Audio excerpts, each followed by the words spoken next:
આજે આજે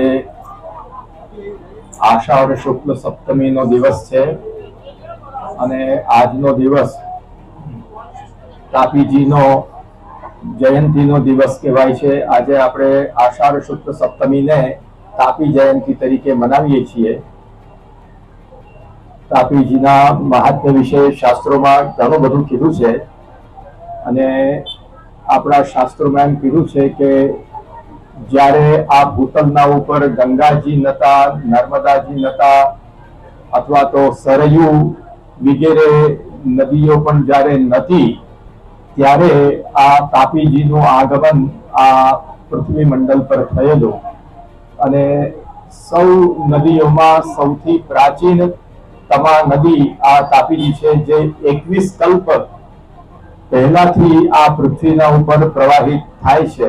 આવા અત્યંત પ્રાચીનતમ એવા તાપીજીની આજે જયંતી છે।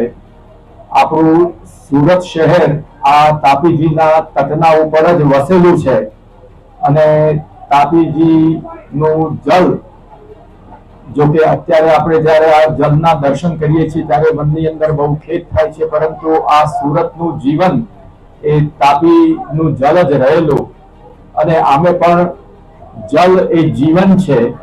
તેમ છતાં બહુ ખેદની વાત છે કે ભારત વર્ષની તાપી સહિત ગંગાજી અને યમુનાજી જેવી બધી જ જે નદીઓ છે એ બધી નદીઓ અત્યંત પ્રદૂષિત થયેલી છે, એનું જલ અત્યંત પ્રદૂષિત થયેલું છે અને ગંગા, યમુના, તાપી વગેરેના શુદ્ધિકરણને માટે કેટલા બધા આંદોલનો અત્યાર સુધી કરવામાં આવ્યા છે, પરંતુ આટલા બધા આંદોલનો કરવા છતાં પણ હજી સુધી આપણી નદીઓની શુદ્ધિ થઈ નથી। આ એક બહુ અત્યંત આઘાતજનક વસ્તુ છે।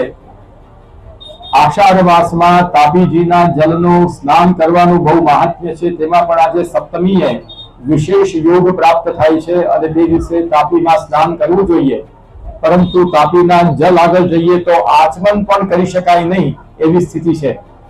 કેટલાક વર્ષો પહેલા હું પ્રતિવર્ષ આજને દિવસે તાપીમાં આ સમયે સ્નાન કરતો હતો અને અમારી સાથે વૈષ્ણવો પણ સ્નાન કરતા હતા, પરંતુ સ્નાન કર્યા પછી આખા કીચડની અંદર અમે સનાઈ જતા હતા અને આવીને ફરી પાછા સાદા જળથી સ્નાન કરીને કપડાં બદલવા પડે એવી સ્થિતિની અંદર અત્યારે તાપીજી છે।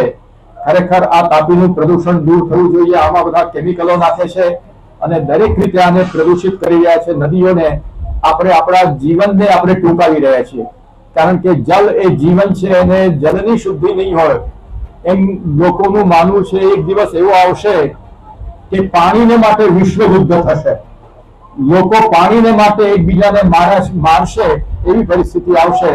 અત્યારે પણ આ ભારતના ઘણા ભૂભાગોની અંદર જળનું સ્તર એટલું બધું નીચે ઉતરી ગયું છે કે પાણીની બહુ પીવાના પાણીની પણ તકલીફ છે। એટલે આપણા સૌનું એ કર્તવ્ય બને છે કે આપણે આપણા નદીઓને શુદ્ધ રાખીએ અને એની અંદર કેમિકલ વગેરે પ્રવાહિત ન કરીએ, બીજા પણ ગંદકીઓ, ગટરની ગંદકીઓ એમાં ન પ્રવાહિત કરીએ। લોકો જ્યારે નદીની શુદ્ધિની વાત આવે છે ત્યારે એમ કહેતા હોય છે કે આ નદીની અંદર તમે ફૂલ પધરાવો છો, તમે હારમાળા પધરાવો છો, એને એ રીતે તમે નદીને દૂષિત કરો છો। આ તદ્દન ખોટી વાત છે। જલની અંદર ફૂલ પધરાવવાથી પાણી દૂષિત થતું નથી, પરંતુ કેમિકલ અને ગંદી બધી ગટરના નાળાઓ જલની અંદર નાખવાથી જલ પ્રદૂષિત થતું હોય છે। એટલે અમારો ખાસ એવો આગ્રહ છે કે વહેલામાં વહેલી તકે માત્ર તાપીજી જ નહીં, પરંતુ આપણી ગંગા, યમુના વગેરે બધી જ નદીઓ અવિરલ રીતે સુંદર રીતે પ્રવાહિત થાય, તાપીનું જલ નિર્મલ રીતે અને અવિરલ રીતે પ્રવાહિત થતું રહે એવી આપણે આજના દિવસે આકાંક્ષા રાખીએ।